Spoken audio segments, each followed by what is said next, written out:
Assalamualaikum warahmatullahi wabarakatuh. Salam warahmatullahi Selamat pagi, wabarakatuh. salam sejahtera untuk kita semua. Salam, Om Swastiastu, Nama Budaya, salam kebajikan. Rahayu. Selamat pagi Ibu Yana, Selamat pagi. Semangat pagi. semangat pagi juga ya. Pada pagi hari ini kita kembali bertemu dalam suasana yang sangat berbahagia untuk melakukan evaluasi pelaksanaan podcast Bicara Iptek tahun 2024. Ini perlu kita lakukan untuk mendapatkan hal-hal yang perlu kita perbaiki ke depannya.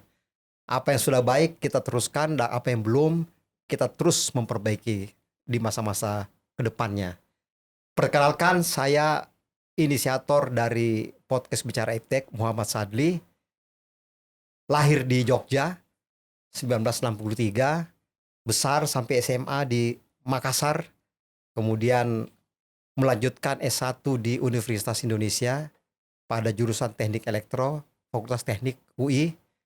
Kemudian setelah lulus dari UI, S1 masuk ke BPPT, Badan Pengkajian Penerapan Teknologi, mulai waktu itu tahun 1989. Berkarir di situ dengan pimpinan tertinggi kami adalah Profesor Dr. B.J. Habibie, almarhum. Saya di BPPT cukup lama ya, terus berkarir di sana, kemudian lanjut sekolah S2, S3, dikirim oleh Pak Habibie dengan beasiswa Habibie. Berangkat sekolah itu tahun 1994 sampai 2000 di Jepang, di Chiba University, dengan mengambil penguatan-penguatan terkait dengan artificial intelligence, artificial neural network untuk pengelolaan sumber daya alam.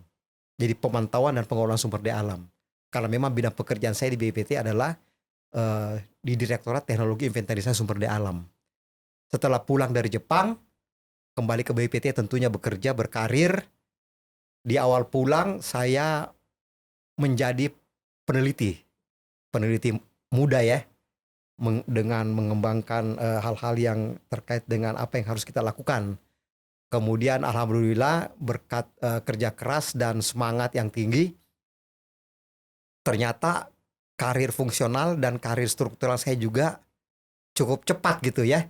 Mulai dari, kalau karir struktural itu kepala bidang ya, kepala bidang 2 kali, eselon 3A itu ya, kepala bidang. Kemudian saya ditunjuk atau terpilih sebagai direktur Teknologi Inventarisasi Sumber Daya Alam, Direktur TISDA namanya, yang lebih dikenal ya. Eselon 2A, saya berkarir sebagai direktur, memang cukup banyak yang kembangkan, mulai bagaimana produk-produk inovasi dari direktorat saya, kemudian bagaimana mengencourage sumber daya manusia yang ada di tempat saya gitu. Dan alhamdulillah cukup banyak inovasi yang kami temukan gitu, yang kami hasilkan. Kemudian karir terus bergulir ya, naik terus, alhamdulillah tahun 2017 terus berjuang. 2017 ikut seleksi terbuka ya. Alhamdulillah terpilih sebagai Deputi Geofisika di Badan Meteorologi, Klimatologi, dan Geofisika. Jadi eselon 1A, jadi dari direktur ke deputi ya.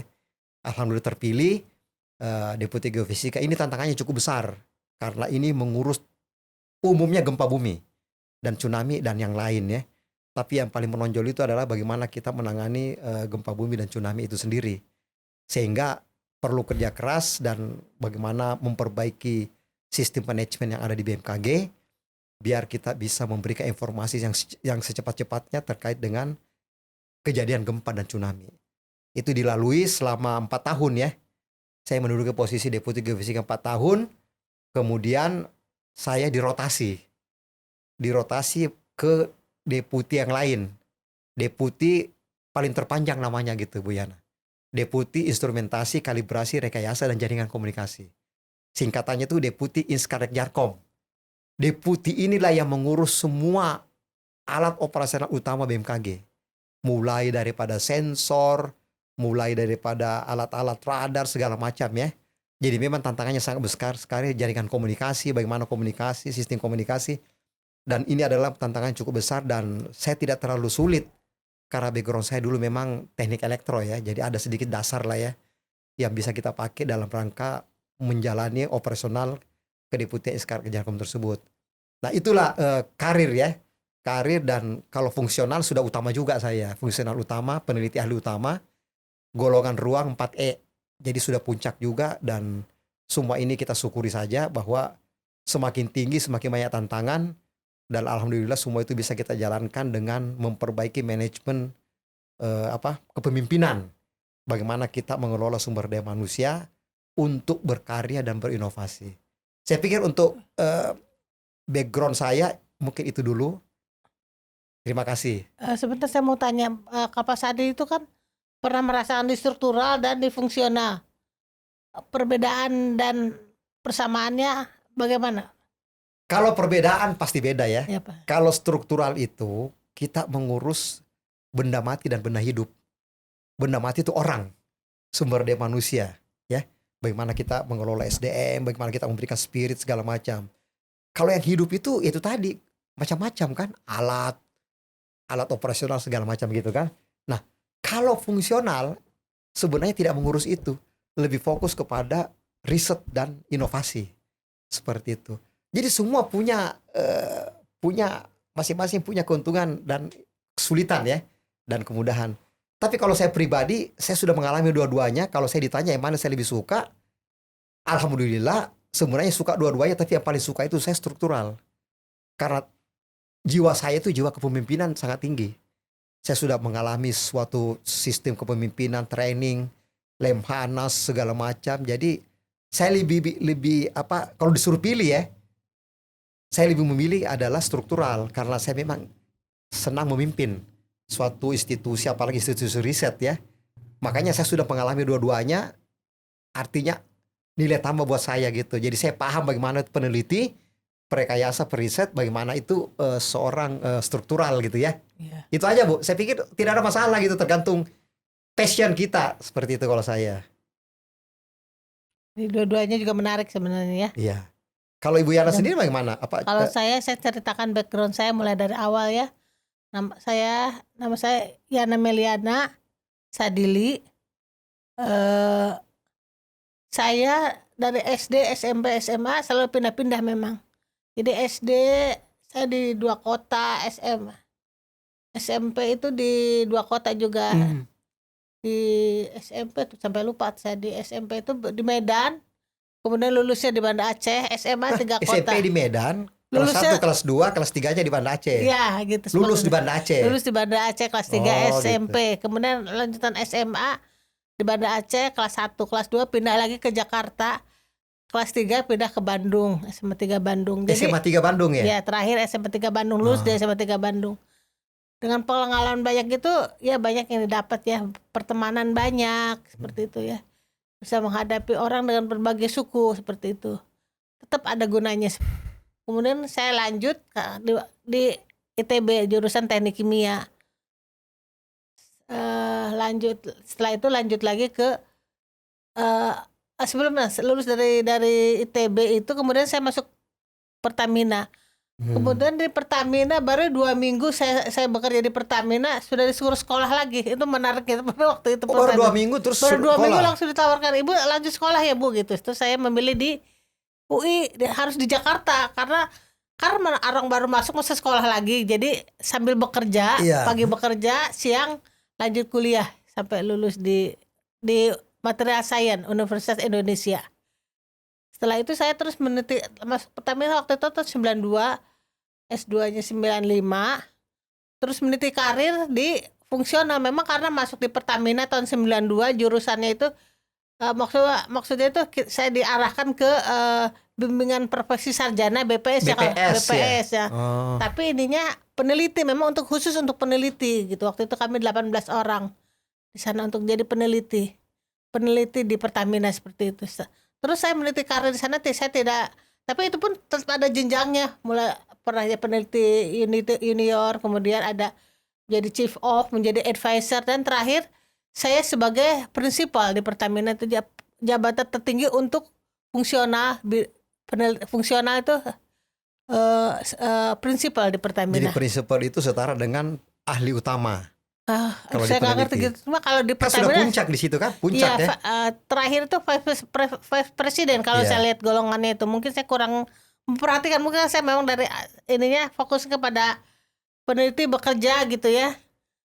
Jadi untuk yang begitu saya kurang perhatikan seperti itu. Cuma setahu saya prinsipal dengan golongan yang saya dapatkan waktu itu terakhir di 22 itu ada setingkat dengan vice presiden di Pertamina, jabatan struktural vice presiden di Pertamina. Jadi walaupun spesialis tapi tetap juga punya tanggung jawab memimpin Ya, ada, suatu tetap ada. tim. Ya, suatu tim ya. Itu kan sebenarnya juga struktural juga Iya. kan. Memang spesialis tapi memimpin tim peneliti kan, Ya, seperti itu. tim peneliti ya. Sehingga saya dengar-dengar itu ibu itu punya paten di dalam negeri 5, luar negeri 6 kan dengan Ya, timnya betul. kan. Ya, Itu kan luar biasa gitu ya. ya. Kalau dari segi prestasi ya dalam bekerja untuk memajukan perusahaan gitu ya. Jadi saya lanjutkan ke bidangnya ya. Bidangnya itu saya waktu itu memang ini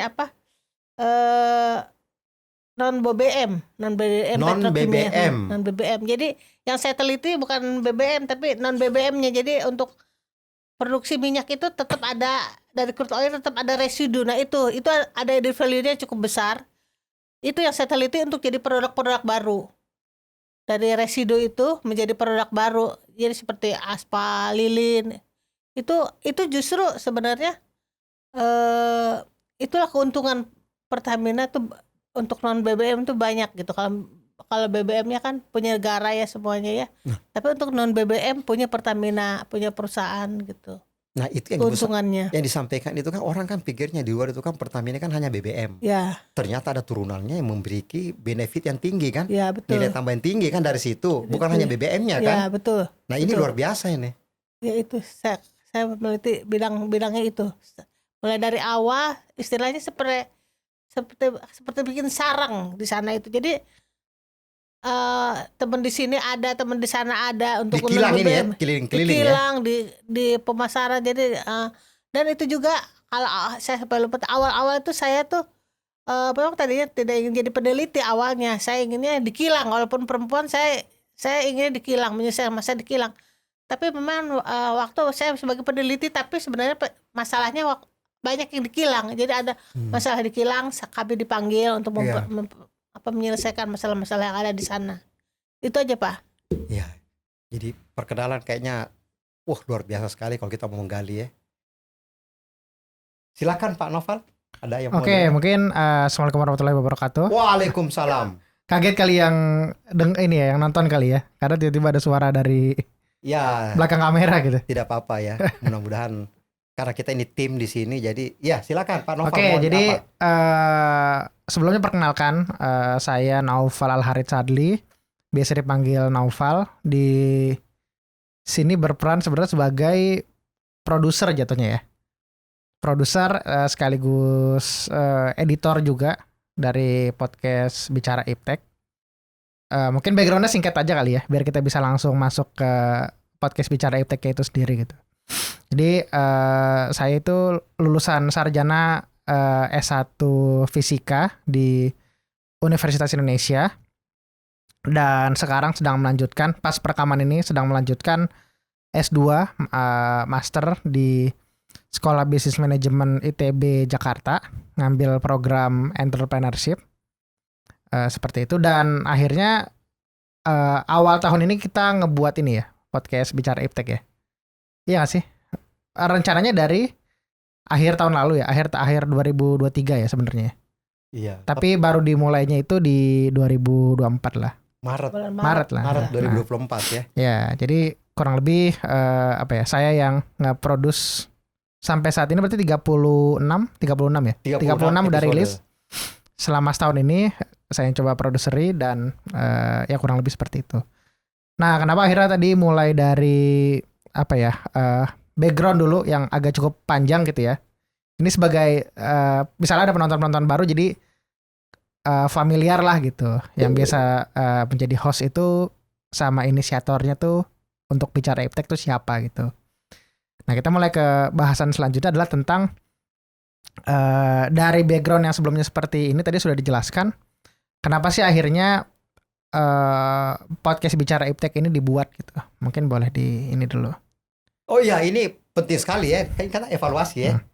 Jadi para pemirsa yang saya hormati, bahwa podcast bicara iptek ini sebenarnya perjalanannya cukup panjang juga ya. Karena kami, khususnya saya itu bergerak di bidang ilmu pengetahuan teknologi. Dulu di BPPT, saya jelaskan tadi, terus di BMKG juga syarat dengan iptek. Dan saya melihat kondisi yang terjadi beberapa tahun terakhir ya, semenjak kepergian Profesor Habibie, sudah banyak sekali berubah ya. Saya lihat banyak pelaku iptek yang tidak begitu aktif gitu ya. Istilahnya orang kalau perang itu adalah tiarap.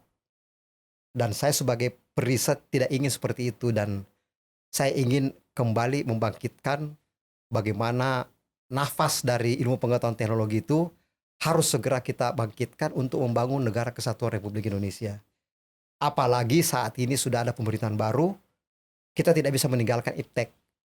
Karena kalau kita meninggalkan iptek, maka kita akan tertinggal dari negara-negara lain. Sehingga itulah ide pertama kali kita buat podcast ini. Dan juga Bapak Noval kan juga yang mengencourage ya, Iya. memberikan semangat kepada kita bahwa ayo kita bikin ini. Sebenarnya kalau saya pribadi sendiri, saya tidak bisa terlalu banyak berbuat gitu, karena tidak punya kemampuan yang cukup teknis gitu ya. Tapi dengan adanya dukungan dari Pak Noval dengan Ibu Yana, saya pikir ini langkah baik gitu ya. Kita buat podcast bicara iptek yang tujuan utamanya supaya pemain iptek itu bangkit dan semangat kembali gitu ya, dan bisa mensosialisasikan, mendiseminasikan produk-produk inovasi yang dihasilkan, sehingga masyarakat tahu gitu ya. Masyarakat maupun pemerintah juga kalau bisa tahu dan bisa dimanfaatkan untuk kemajuan negara kesatuan Republik Indonesia. Saya pikir itu tujuan utamanya. Jadi supaya pemain iptek itu bangkit dan berkarya lebih hebat gitu ya Iya. dari sebelumnya. Jadi saya hanya menambahkan aja, jadi para periset pemain iptek itu banyak yang tidak dikenal, tidak terkenal, karena selama ini yang biasanya yang terkenal tuh struktural terus kan, yang pemain iptek selalu di belakang layar gitu. Nah, jadi inilah kesempatan untuk para periset untuk bisa menyampaikan hasil inovasinya apa yang telah dikerjakan gitu, dan supaya lebih dikenal di masyarakat begitu. Mungkin itu tambah dari saya. Iya, Seperti itu jadi kan, betul? saya menguatkan sedikit lagi ya. Saya terlupa sebenarnya itu yang paling utama itu. Jadi banyak pemain iptek yang belum dikenal, padahal sudah menghasilkan produk inovasi yang luar biasa. Luar biasa, iya. Banyak. Kita di episode bisa dilihat ya. Iya. Banyak yang cuma ini tapi tidak bisa dikenal langsung gitu ya. Akhirnya kita angkat. Kita betul-betul ingin mengangkat pemain iptek yang punya inovasi dan segala macam supaya mereka bangkit gitu loh.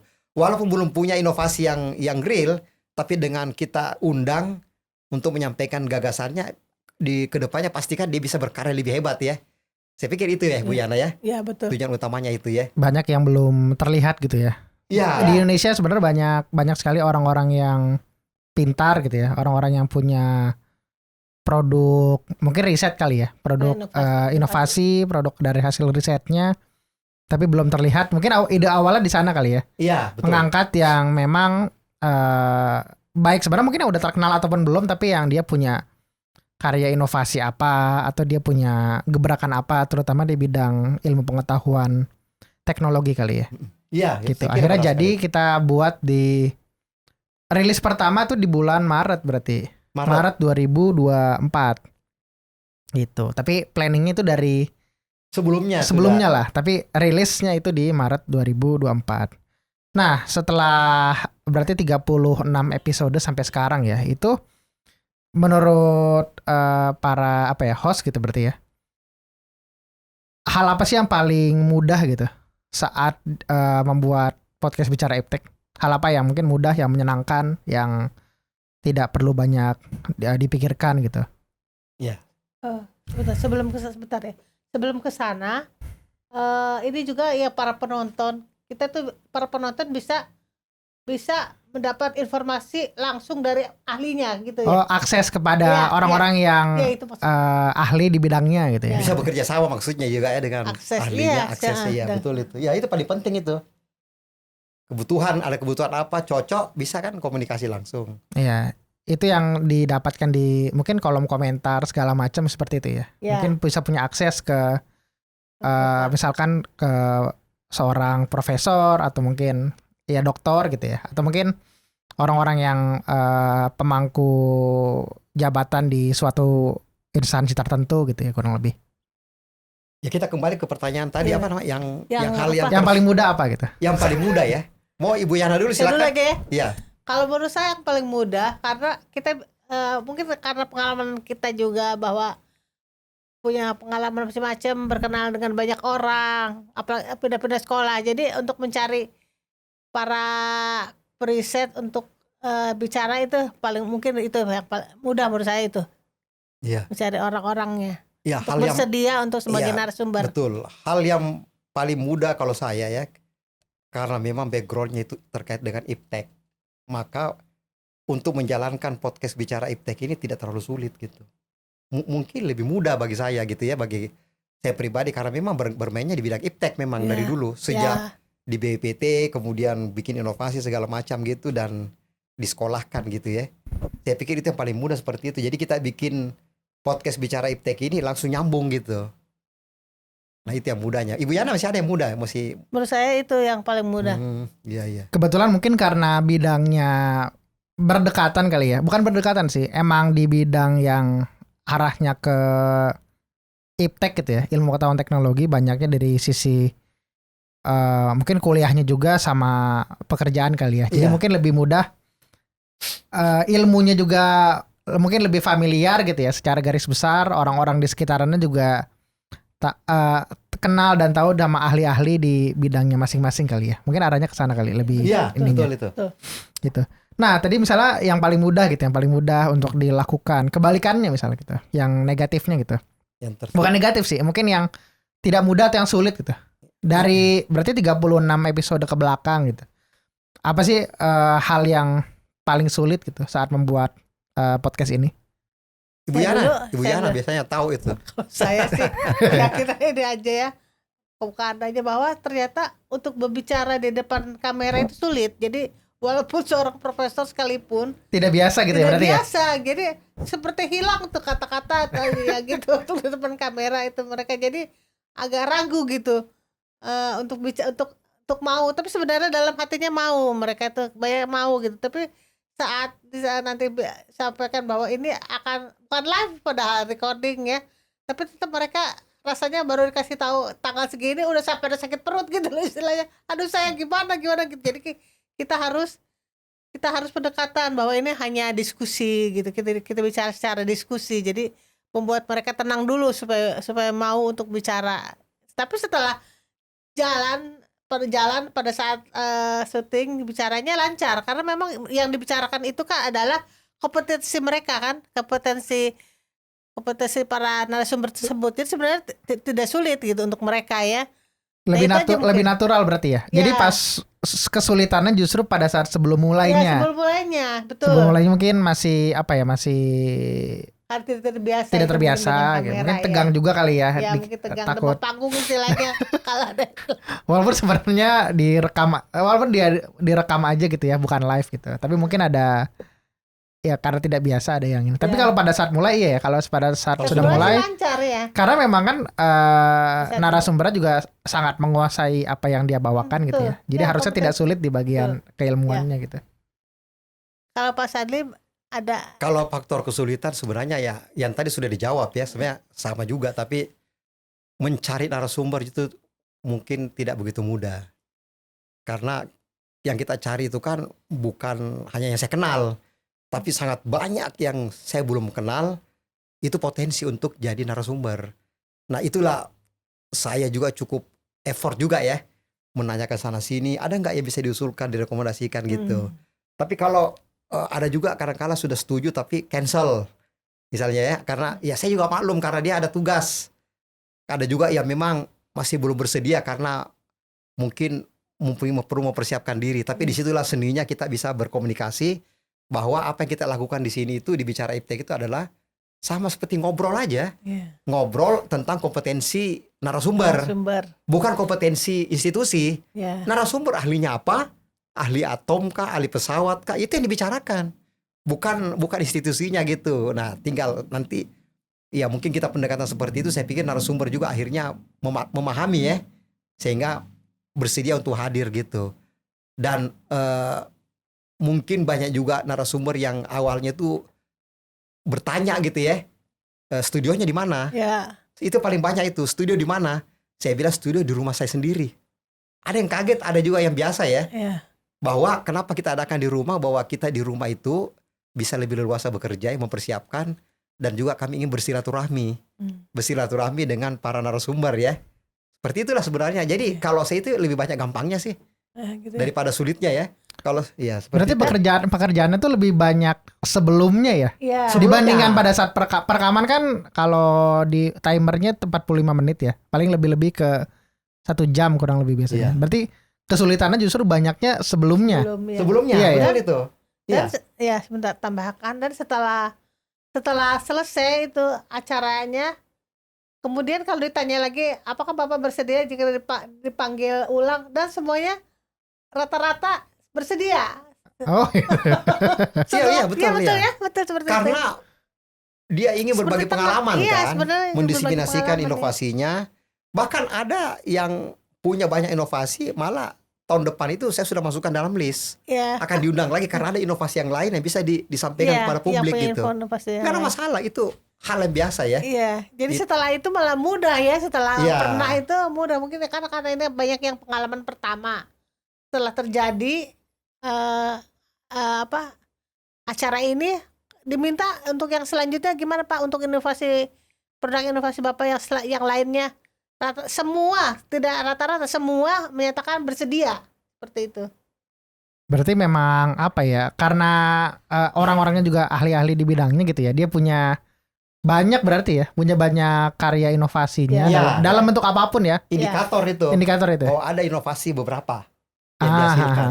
Udah gitu juga yang jadi narasumber kan akhirnya dia juga bisa dapat kesempatan lebih gitu ya untuk dikenal juga. Ya, betul. Bahkan orang yang lintas keilmuan juga bisa dengar gitu ya. Gitu sih. Nah, mungkin itu tadi dari hal yang mudahnya apa, hal yang sulitnya apa. Ini mungkin sekilas apa ya, data terkini gitu ya tentang podcast Bicara Iptek gitu. Perekaman hari ini berarti di akhir tahun berarti 2024. Ini total atau 10 terakhir? Total berarti. Total dari iya. awal. Sampai saat ini berarti dari subscriber dulu itu ada 1475. Sampai saat inilah, sampai saat perekaman ini. Iya, berarti itu alhamdulillah kita syukuri ya. Iya, kita syukuri, dan itu berarti apa ya? Dari awal mungkin dari kenalan-kenalan ya awalnya ya. Tapi setelah itu kan akhirnya melebar ke yang kenal juga dari narasumber, dan pas coba dibuka di bagian analytics di YouTube-nya juga ternyata banyak juga orang-orang yang menemukan videonya tuh dari home YouTube-nya gitu. Jadi nggak kenal siapa sebenarnya orangnya. Cuma dia interest terhadap topiknya atau mungkin narasumbernya gitu ya. Dan akhirnya menonton lah gitu. Nah, terus juga video dengan penonton terbanyak itu ada 13.000 view. Video yang paling banyak gitu. Dan total tadi video yang sudah dihasilkan berarti apa 36 sampai hari ini. Ya. Nah, yang menarik di sini adalah saya mau coba bahas dari 3 episode dengan yang penontonnya paling banyak gitu. Yang di nomor 3 itu ada episode mengenai teknologi cangkok hybrid electric vehicle multifuel. Itu nomor ketiga. Nomor 3 narasumber itu Pak Insinyur Tutuko Wiryoatmojo MSc. Mungkin ada tanggapannya dulu tentang episode Bu yang Yana, ini. silakan. Ini berarti ya hostnya waktu itu adalah saya. Oh iya. Pak Tuko ini teman saya waktu kuliah di ITB waktu itu. Jadi memang seorang yang inovator, banyak ide-idenya. Kalau misalnya waktu itu setelah acara podcast yang pertama minta untuk datang lagi, dia bersedia karena banyak inovasinya. Kalau saya sampaikan komentar saya mengapa dia viewnya terbanyak nomor 3 ya. Nomor 3 terbanyak ya. Sampai saat ini 1.800. Ya waktu itu judulnya temanya mengenai ini Mobil listrik ya. ya mengganti Enggak. alat gitu ya. Alat dari motor listrik misalnya menjadi motor biasa menjadi listrik, dia menciptakan suatu alat. Nah itu pasti orang banyak yang ingin misalnya ke motor listrik, tapi tidak perlu membeli satu motor listrik gitu. Jadi sangat menariknya mungkin seperti itu. Jadi kalau menurut saya kalau judul-judul seperti itu yang lebih didengarkan, lebih dicari oleh masyarakat, mungkin itu cukup akan lebih menarik orang menontonnya seperti itu. Kalau menurut saya ya. Pak Sadli mau menambah? Oh, saya perlu juga. Ya silakan. Oh iya, kalau dari temanya itu memang lagi booming ya motor listrik kan. Oh iya. Ya, Dan ada hal-hal yang inovasi yang dilakukan di situ, jadi sehingga mungkin masyarakat ingin sekali mendapatkan informasi itu, sehingga mereka ingin cari tahu ya, mendengarkan segala macam. Tapi tidak berarti episode lain juga tidak ini, tapi semua ada. Tapi ini dari jumlah penonton aja sebenarnya. Pure dari sana lah. Ya seperti itu. Kalau saya sih ya mungkin karena memang lagi booming ya, itu lagi booming ya. terkait dengan motor listrik ya. Lagi dan di situ ada inovasi yang sederhana yang orang bisa lakukan gitu kan. Ya itu mungkin seperti itu kalau ini yang tadi itu dari episode ke-10 yang ini tentang electric vehicle multi-fuel ya hybrid.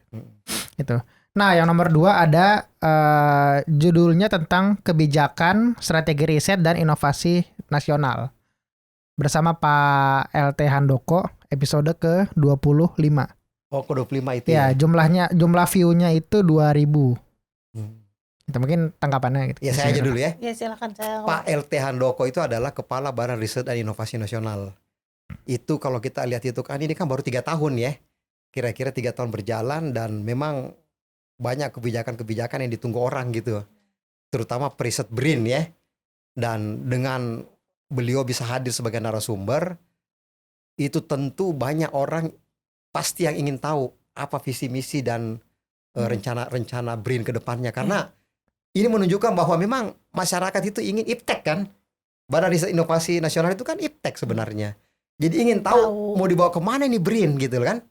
Apa visinya, apa misinya, dan bagaimana BRIN ke depannya, itu menandakan bahwa orang memang butuh iptek pertama itu. Sehingga makanya kalau lihat banyak yang nonton apa segala macam itu, ya saya memang dari awal sudah yakin juga gitu. Ini yang paling ditunggu gitu ya. Ditunggu karena sama orang-orang apa ya, dari dalam, bukan dari orang luar juga.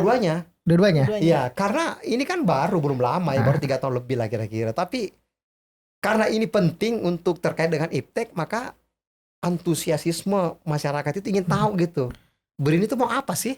Iptek bukan BRIN, iptek kita mau kemana?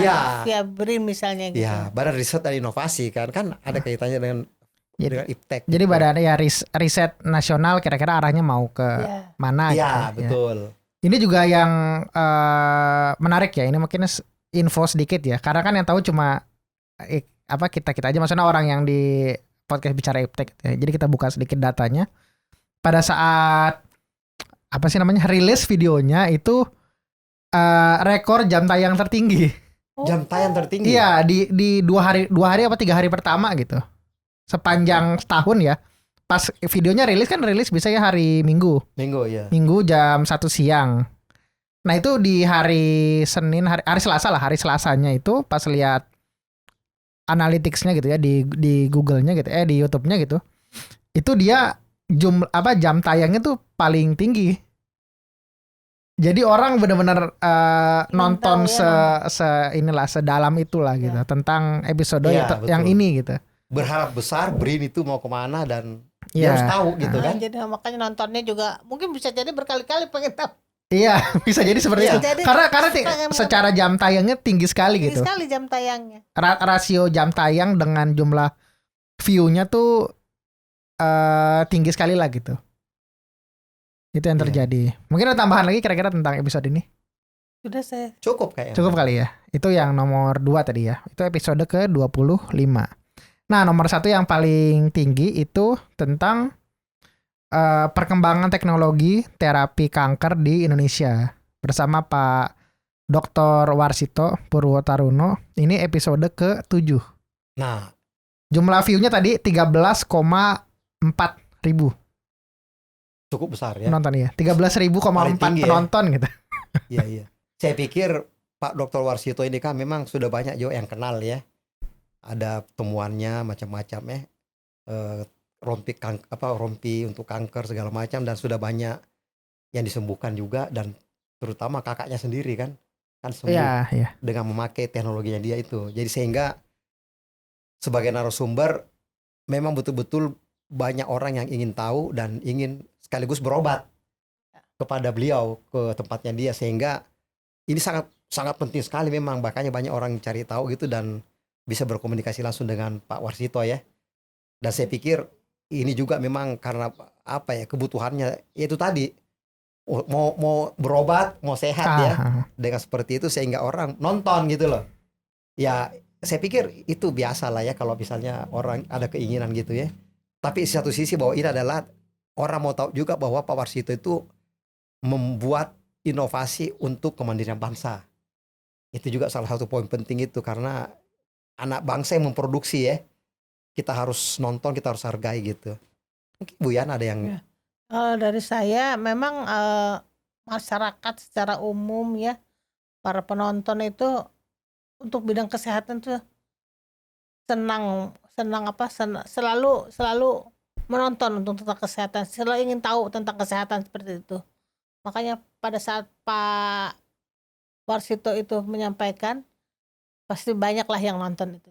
Tapi di antara tadi ya itu, jadi sebenarnya untuk mana sih yang banyak penonton?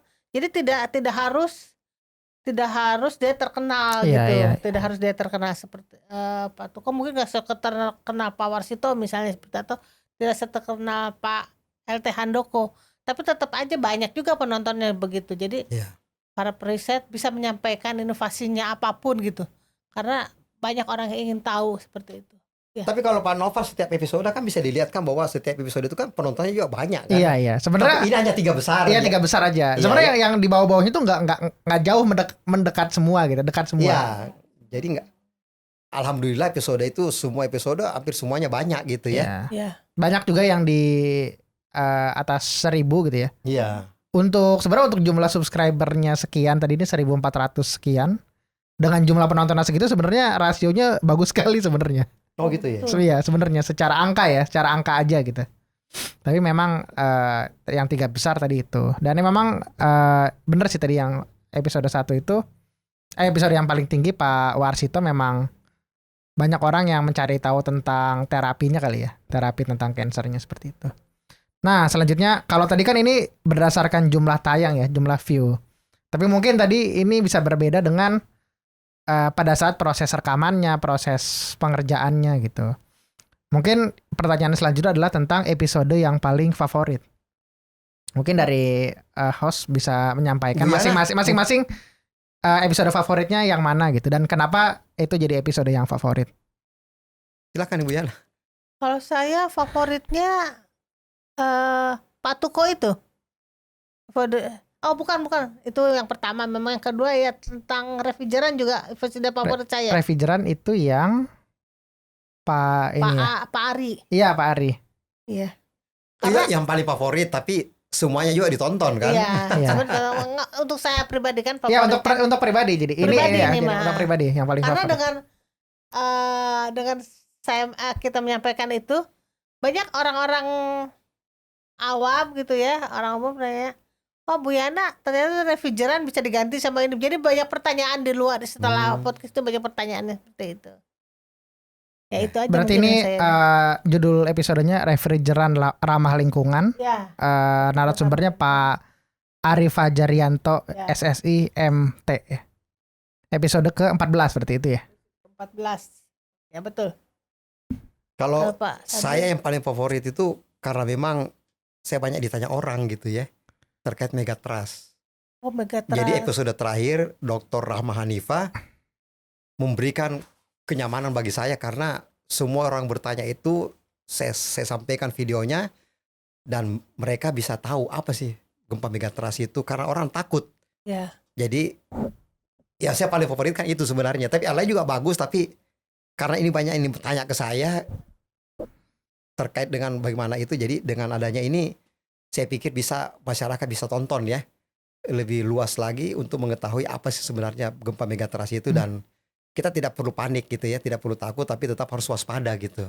Dan itu isinya bagus banget yang Dr. Rahma Hanifah ini, sehingga kita bisa jelas gitu, mudah sederhana disampaikannya, dan tapi masyarakat bisa tangkap gitu dalam isinya itu. Tambahan ya, Boleh. tambahan. Nah, kalau misalnya tanya lagi, itu saya juga favorit yang itu, yang Pak Yusuf Surahman itu, Nah, yang iya. tentang laut dalam itu ya, teknologi Iya. laut dalam ya. Ini kalau- ya episode Pak Yusuf Surahman. Yusuf Surahman.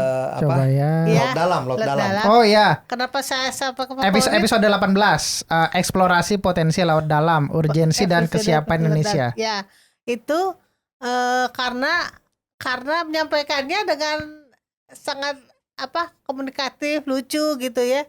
Saya lihat yang lain juga bagus ya, tapi itu Pak Yusuf Surahman itu saya nggak bosan-bosan gitu. Selalu satu tahun lagi. Mungkin karena lucunya juga. Walaupun padahal ngerti. bukan yang bidang host, saya. bukan bidangnya, bukan yang Saya bukan bukan host waktu itu. waktu itu dan bukan bidang saya. Ya seperti itu. Iya, Itu saya aja pikir tambahan. ya itulah ya, tapi secara umum rata-rata semuanya favorit lah ya. Ya. Setiap episode beda-beda memang kompetensinya, dan saya pikir bisa memberikan knowledge untuk masyarakat gitu ya. Tapi kan ini ditanya pribadi. Ya. Ya saya juga suka kan Pak Iyung karena saya sebagai hostnya kan. Saya justru ya nyambung gitu ya dengan Pak Iyung ya. Ada istilah-istilah Sunda apa segala macam. Ya saya pikir ya begitulah, memang Pak Iyung itu menyampaikannya secara lugas ya. Ya, saya lugas ya. Tidak terlalu serius, padahal turun di kedalaman 3.000 meter itu kan serius ya. Tapi dia menyampaikan dengan baik sehingga kita bisa tangkap gitu. Kalau ini saya perlu nyampein juga nggak? Ya silakan. Favorit ya, mungkin singkat Kemana aja. ya, favorit. Kalau saya episode paling favorit itu ada di episode ke 33. Apa tuh ya? Membuat riset menyenangkan dan membumi. Pak Profesor Pak Misri Gozan. Gozan ya. Oh, iya, itu iya, juga iya. ya, betul. Itu yang agak menuju akhir ya, menuju akhir tahun Iya. itu secara penyampaiannya dari analogi yang Pak Misri Gozan buat itu cukup sangat mudah dimengerti dan bisa mungkin bisa dimengerti gitu ya. Dan secara pembahasan juga karena lebih general, jadi kalau saya cukup tertarik lah gitu dengan bahasan yang episode itu gitu. Nah selanjutnya dia dari yang paling favorit lanjut ke yang paling sulit untuk dikerjakan. Mungkin boleh interpretasikan sendiri, sulit misalkan seperti apa, dari persiapannya mungkin, atau pada saat rekamannya, atau bagaimana, mungkin boleh Saya duluan ya. Boleh. Atau Boleh. yang sulit dikerjakan itu umumnya rata-rata sebelum wawancara. Mulai dari membuat pointers apa yang mau ditanyakan, komunikasi dengan narasumber ya. Mulai daripada temanya apa segala macam itu juga. Tapi ya kalau saya sih karena sudah terbiasa ya membuat pointer satu halaman itu untuk narasumber, itu sebenarnya itu cuma pointer saja, tapi bisa explore ya, jauh lebih itu. Kemudian kalau wawancaranya hampir tidak mengalami kesulitan, sebelumnya aja persiapan. Apa episode yang paling sulit untuk dikerjakan apa? Sulit untuk dikerjakan episode kalau mau jujur ya. Iya. Waktu Kepala BRIN. Pak LT Handoko Iya. berarti ya. Sebelum acara, kalau acaranya sih enak. Iya acaranya. Sebelum acaranya bagaimana kita berkomunikasi dengan protokolernya.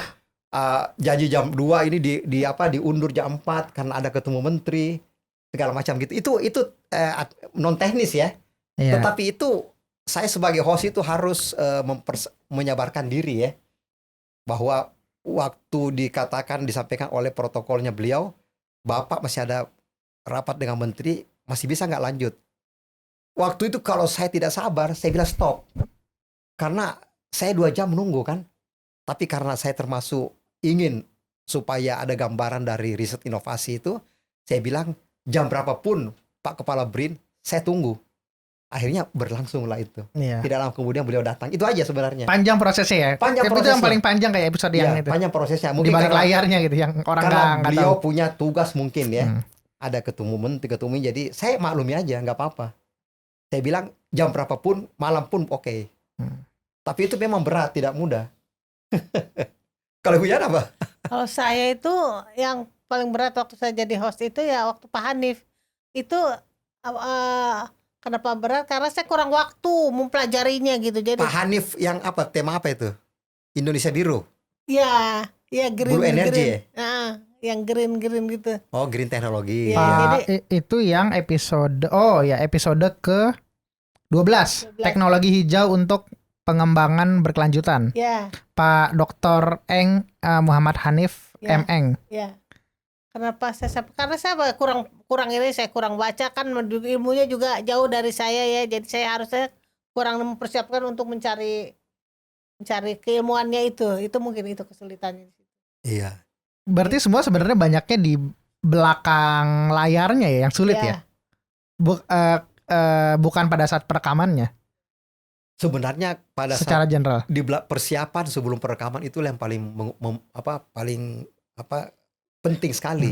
Contohnya misalnya saya mengundang narasumber seorang dokter di Fakultas Kedokteran UI kan. Itu kan Pak Dr. Aulia ya. Dokter Aulia itu kan masalah tikus.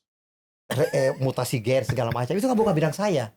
Tapi dengan mempersiapkan 2 hari sebelumnya saya baca betul komunikasi dengan narasumber maksudnya apa ini. Akhirnya baru saya bisa mendapatkan kesimpulan bahwa yang saya akan tanyakan ini ada gambaran dulu gitu loh. Karena kita kalau sebagai narasumber mewawancarai orang tidak ada gambaran kan bahaya. Nanti bisa betul, tidak ada target yang kita gitu. Tapi ini alhamdulillah setiap wawancara semua targetnya sudah jelas gitu ya. Walaupun rumit tapi tetap kita ada tahapannya itu sehingga kita bisa menyusun dengan baik gitu. Walaupun bukan bidang langsung ya. Ya, itu juga bagus sih, episode yang itu juga sangat menarik juga sebenarnya.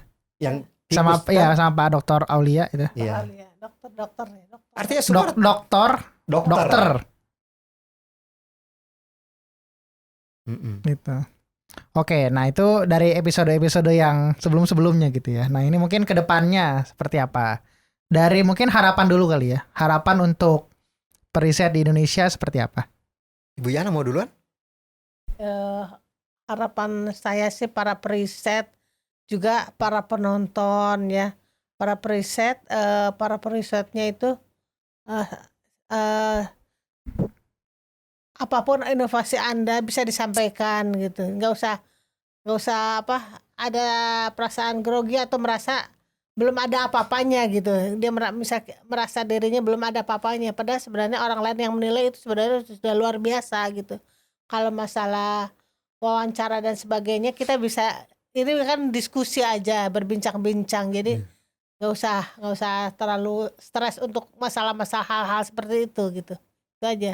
Jadi diharapkan para periset bisa menyampaikan hasil-hasil inovasinya di acara podcast Bicara IPTEK ini supaya IPTEK di Indonesia bisa berkembang, walaupun ya kita dengan cara sederhana seperti ini bisa, tapi bisa berkembang.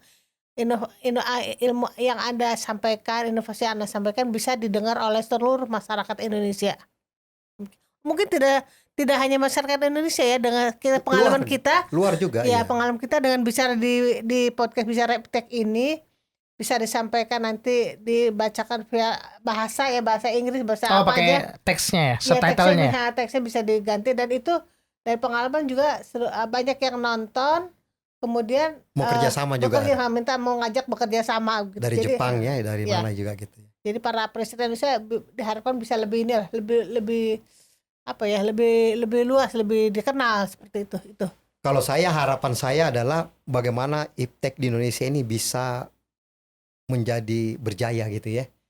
Karena negara tanpa IPTEK saya pikir sulit untuk berkembang, untuk bersaing dengan negara maju. Ya, betul itu IPTEK juga. Semua apapun harus ada IPTEK-nya gitu. Mau pertahanan keamanan, mau sumber daya alam, mau macam-macam gitu ya.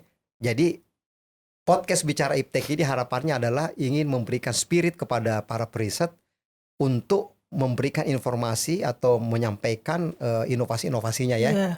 sekecil apapun itu Sekecil juga, apapun juga. inovasi adalah produk anak bangsa gitu ya. Kita sangat menghargai produk sendiri dan mudah-mudahan periset tersebut bisa lebih bersemangat dan maju ya di dalam mengembangkan inovasi-inovasi dari hasil risetnya itu sendiri.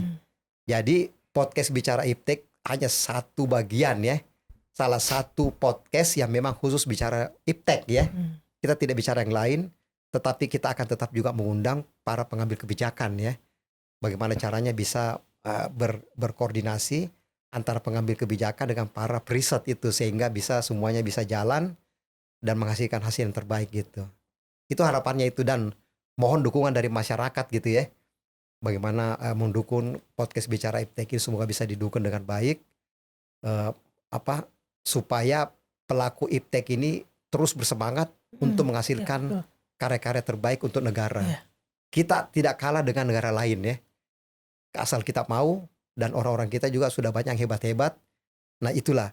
Dan kedua lagi saya pesan kalau ada yang mau sebagai narasumber, kami selalu sampaikan bisa langsung menghubungi di nomor telepon di deskripsi ya. Di deskripsi ada nomor telepon saya di Email situ. juga ada ya. Ada email juga ada. Silahkan menawarkan mengajukan diri. Justru itu yang kami inginkan. Bagaimana Bapak Ibu pemain iptek itu mengajukan diri kepada kami gitu. Karena kami belum tentu tahu ya. Kalau ada langsung itu lebih bagus, lebih membantu kami untuk supaya kita bisa undang gitu ya sebagai narasumber gitu. Mungkin itu. Kalau dari segi narasumber misalkan, calon narasumber gitu. Kalau dari host gitu ya, siapa sih nama gitu ya misalnya, narasumber yang paling diinginkan gitu, mungkin untuk tahun ke depan atau tahun selanjutnya lah. Ya kalau saya ya, kalau mujuk nama susah juga kali. Tapi ini kan kalau iptek bidangnya lah. Ya iptek itu kan. Bidangnya aja boleh lah. Ya iptek itu kan banyak di perguruan tinggi. Di kementerian lembaga yang ada terkait dengan iptek ya, kayak BRIN, dulu ada BPT, LIPI lah, pokoknya perguruan tinggi ya. Dan juga tokoh masyarakat yang pemerhati iptek kan juga ada itu. Oh iya. Ya kan itu kan yang bukan di perguruan tinggi. Banyak itu yang untuk mengenai sampah, teknologinya apa, tepat guna ya. Itu juga bisa gitu.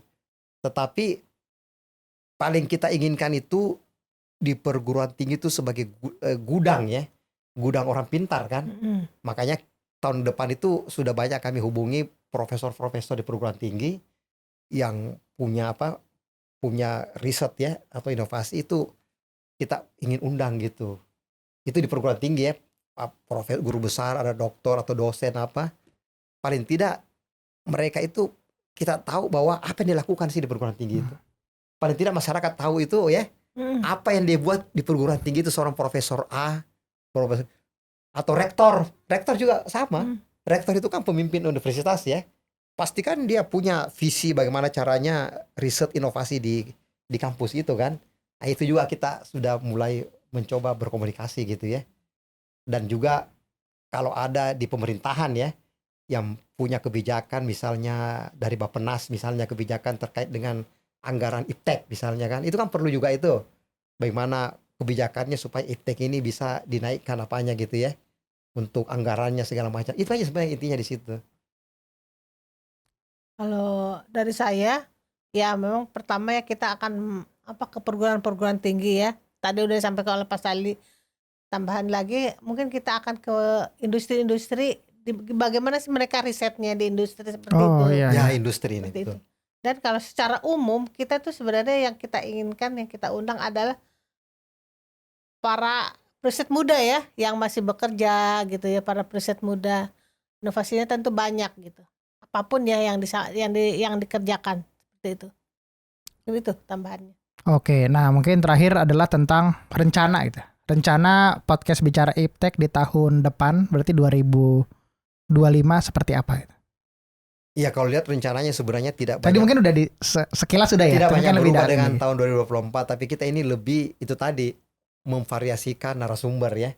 Misalnya karena mencari narasumber itu kan gampang-gampang susah ya. Jadi kita mesti melalui teman, melalui siapa mencari ada nggak yang diusulkan gitu kan. Tapi intinya itu semua terkait dengan iptek bukan hanya sains teknologi, tapi di bidang ekonomi, di bidang hukum, di bidang sosial itu juga perlu kita undang. Karena hasil-hasil inovasi itu tidak bisa dijual kalau tidak ada ahli ekonominya kan. Dari segi ekonomi bagaimana gitu, itu perlu kita dengar juga. Dari Bappenas misalnya, dari sosial, bagaimana mensosialisasikan itu ya, hasil-hasil itu. Karena itu yang sulit, nggak mudah. Hukum, bagaimana melindungi para periset dari hukum. Bagaimana patennya segala macam, itu kan orang hukum yang paling kompeten kan. Itu kita undang juga itu. Dan makanya kalau ada informasi, mohon kami disampaikan ya, ada narasumber yang terkait bidang-bidang hukum, bidang ekonomi, bidang sosial, dan yang lain gitu ya. Saya pikir itu jadi bukan semacam-macam keteknikan, bukan, tapi yang bidang lain juga ada di situ, aspek ilmu pengetahuannya kan seperti itu. Safety mungkin juga ya. Untuk safety segala macam gitu ya.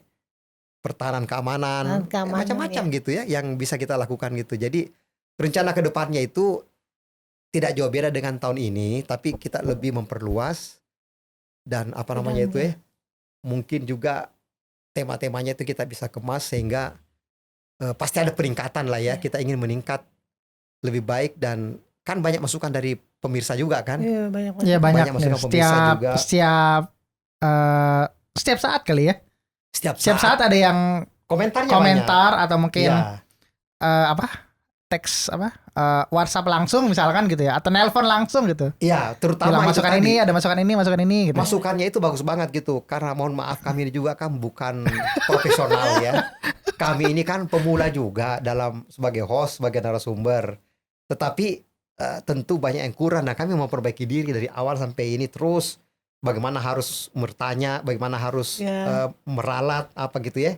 Tapi intinya itu ngobrol ya. Ya, intinya ngobrol, saling mengisi, dan mungkin narasumber lebih banyak bicara gitu ya. Kami hanya sekedar mengeksplor segala macam. Tapi potensinya. Itu juga penting, jangan sampai banyak juga masukan bahwa jangan ini. Ya oke, kita terima semua itu ya. Karena kami juga belajar gitu. Ya, iya betul. Gitu, seperti itu. Ya. Sudah, saya sama aja seperti itu. Memang banyak kekurangan dari kita. Ya itu mudah-mudahan tahun depan semua kekurangan sudah bisa diperbaiki. Masukan-masukan bisa kita laksanakan, masukan yang membangun bisa kita laksanakan seperti itu. Iya. Mudah-mudahan ke depan ya. Mudah-mudahan ke depan apa yang kita bicarakan ini bisa kita capai ya.